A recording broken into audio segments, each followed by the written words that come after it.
Hi everybody, Rob Scott here from UC Today, and in this session we'll be talking about secure collaboration during the COVID-19 outbreak. So today I'm joined by Moussa Zaghdoud, Executive Vice President of the Cloud Communications Business Division at Alcatel-Lucent Enterprise. Welcome, Moussa.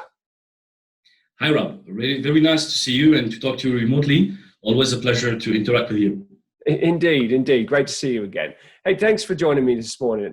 Before we get stuck into the conversation, I think, how about you give everyone a quick introduction, who you are and who ALE are? Okay, so I'm Moussa.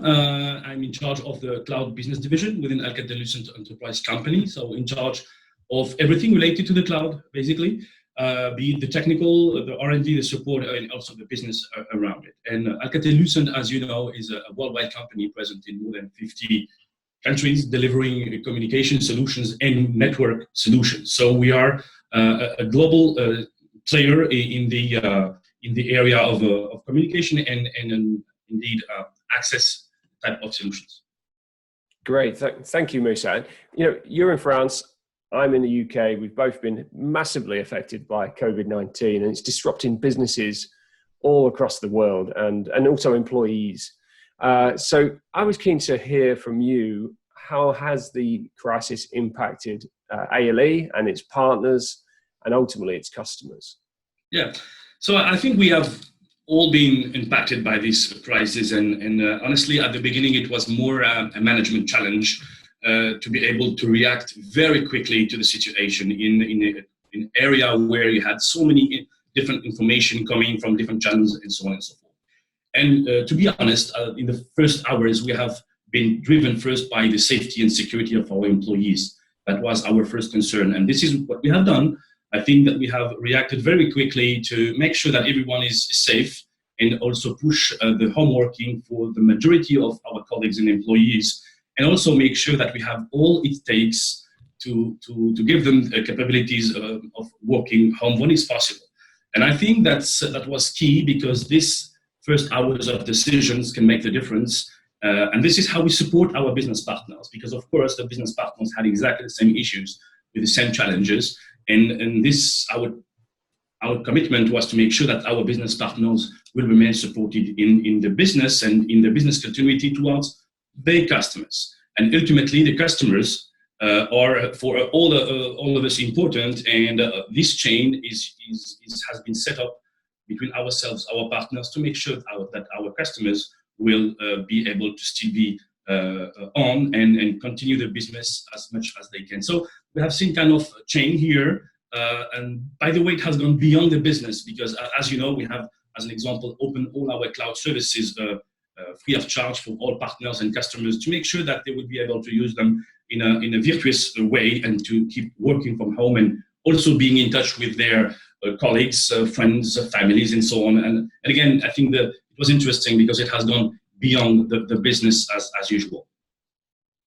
Yeah, thanks, Moussa. And the impact of COVID-19 has almost felt like an overnight change in demand for all these services, so especially video conferencing services, team collaboration services, UCaaS services. Were you prepared at ALE for such a spike in new customers and demand on your platforms? Well, I think we in this kind of situations, it's difficult to be 100% prepared. That's the thing. But the cloud is about anticipating the traffic. If you cannot anticipate the traffic when it comes to be increasing quickly, then we have an issue, right? So I think in that purpose, the main thing is about the time management, how we manage the time to make sure that we react as quick as possible. That's the first thing. Second is the flexibility. Of course, we have to be flexible, and we have to see that global view and make sure that we can act accordingly. So it's a matter of having those processes, but still being very flexible. And third thing was about automation. If you are talking cloud, if you're talking about increasing capabilities quickly, especially when it comes to talk to be about video and instant message and collaboration, you have to have automation so that machines are being created automatically along the way as the activity is going up, and also making sure that we address all our community of partners and customers. And just remind you that we have more than 800,000 customers. So it's quite a challenge. Of course, they're not all equipped with this, but I can tell you that the demand has dramatically increased. So you have to have the processes and the automation to face that. Hopefully, from the early hours, we have like tripled our capacity to make sure that if there is any increase in the two coming weeks, we could handle. And this is exactly what happened. So right now, we figure out is that you not only have to have this automation and processes and anticipate, but you have to have the capability of welcoming this traffic in a time range of a few hours. Yeah, that must have been quite challenging for a service provider like yourselves, or platform vendor and service provider, because surely you've had to send everyone home to work, and your business has been disrupted massively. So having to scale up so quickly and support that infrastructure must be a real challenge for you. Well, yeah, that's always a challenge, which makes it also exciting, if I may say this in these times. But again, it is about processes again and people, and this is very interesting because you have to have the infrastructure to deliver this. But if you don't have the right processes to really match with the situation, you cannot make it happen. And if you don't have the right people that are strong enough, skilled, and of course reliable, you cannot make it happen. So this is something that has to be there from D1 when dealing with those kind of technologies, because of course we're not always prepared to have these kind of situations, but at least we need to make sure that we cannot lose whatever number of days if something is happening and ask us to increase the traffic. So it was challenging, it's still challenging, but it's also a good way to learn about our infrastructure, about ourselves, about our processes, our customers, behaviors and partners. And at the end of the day, if we have to take it positively, we're going to learn and we're going to improve in the coming weeks with this experience. Great, absolutely. And I completely agree with that. And hats off to the ALE team for supporting this situation. Your customers must be challenged with all sorts of things right now. One thing that concerns me is security. There are organizations, small and large, racing out to either freemium or premium paid video conferencing services, meeting services, UCaaS services, just to keep people connected. What about security? Is that conversation kind of been kind of left out of the deployment strategies? What are your customers doing about things like security? Yeah, that's a very interesting question. That's a very interesting question because we have seen that in the early days of deployment, some of our customers didn't really care about security because they were like in emergency situation that they wanted to have something. As vendors, we have to take care about it anyways. So we didn't play with it because we have set up these security rules before the situation. So we don't say that, okay, now that the virus is there, just take the solution without any security and anything. No.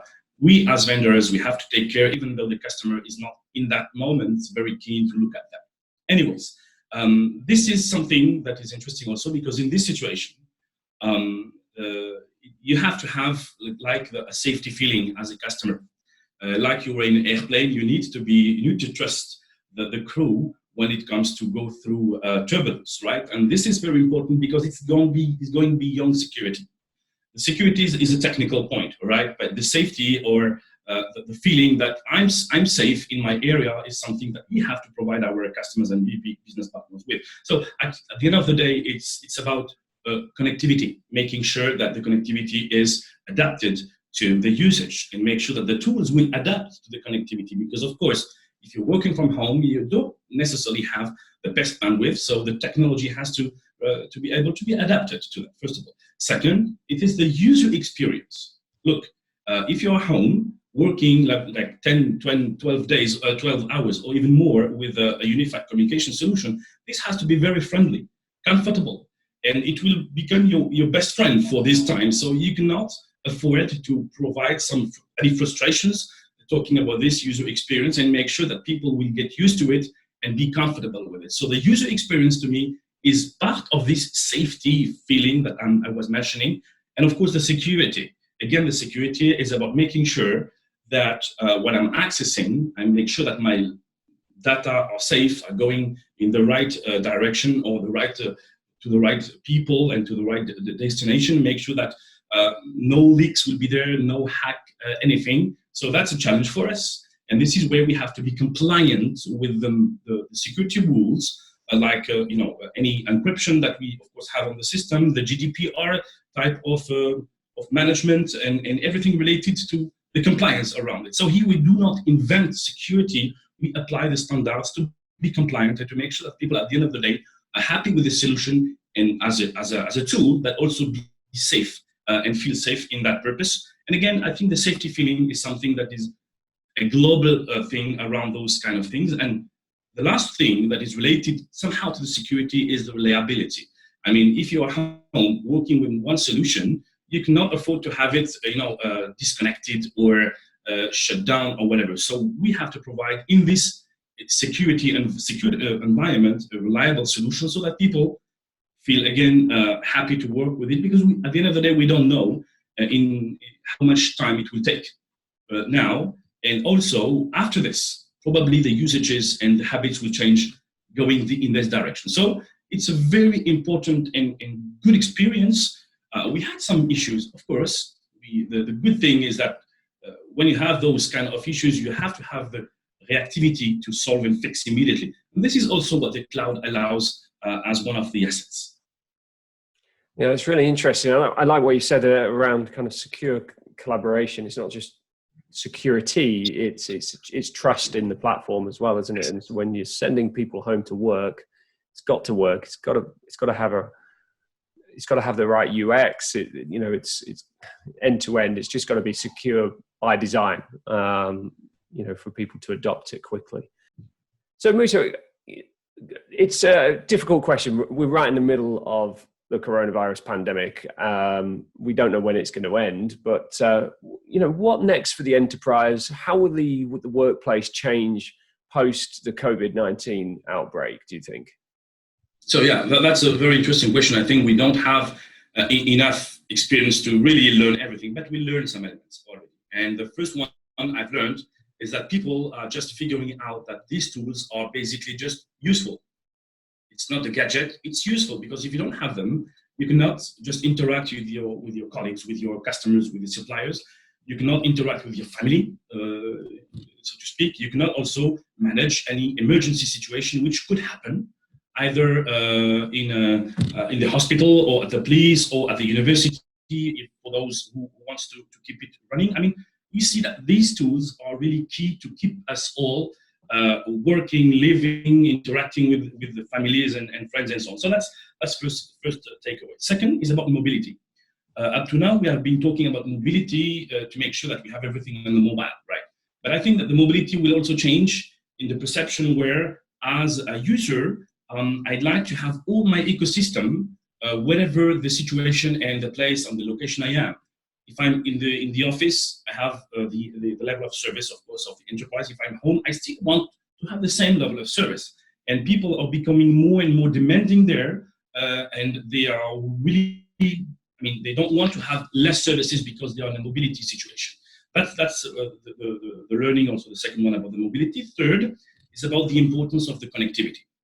So definitely we see that all the time. If you don't have any connectivity, then you're lost. And we have one or two examples in the company that are living in a very small villages where the bandwidth is very small, so they cannot work from home. So this is also a challenge for the 5G that is going to come more and more. And I think the connectivity is, of course, obviously something that is key in these domains. But we see with this experience that it is really important. The other thing, video. So we are doing a video now, and we see an increase, dramatically increase of the video usages, just because beyond the communication, I think people need somehow to get in touch with each other and being able to see the reaction of the other. And it makes sense, while you have to stay at home, you still need to have this human interaction. So the first thing is that we see that as an opportunity. We see that people are more and more keen also now to use the video because it is bringing more. And it was not the case, like say 2-3 years ago, as we know, we have experienced. The video is something that is going to really increase. And the last thing, which I have figured out, is the split that we all have done between the private and the business context. And that's interesting because we have seen that this is not the case anymore, just because of the situation. You have a conf call, you have a video call with someone who's home, and then suddenly you see his house, you see the kids, you see this kind of things are interesting because we used to be really making a kind of wall between those, and now we're accepting to say, okay, let's do it, whatever. And that's interesting. So honestly, I don't know if this will go this way or we'll come back to more having a split there. But that's interesting to see how people can change their behavior according to the situation, which is good news because at the end of the day, we have to adapt to what's happening. Yeah, absolutely. I would tend to agree with a lot of those predictions because I think the workplace will change. The mindset's going to change. So really, really interesting conversation today, Moussa. I'd like to thank you very much for joining me. Anyone looking to get more information from ALE and about your collaboration and communication solutions, where should they head? Yeah, so actually, as I said, we are present in 50 countries, so please get in touch with our local business partners first. But you have, and I think that you will display the website of the company as well as the Rainbow platform, which is our cloud collaboration platform. So please go there. It's free of charge to start with. You can connect and get in touch with your colleagues, suppliers, customers, and even your family without any problem. So please go there and we will be happy to welcome you. Great. Thanks, Moussa. I wish you all the best for now, and I'm sure I'll speak to you again very soon. Thanks very much. Thank you, Rob. My pleasure. Thanks.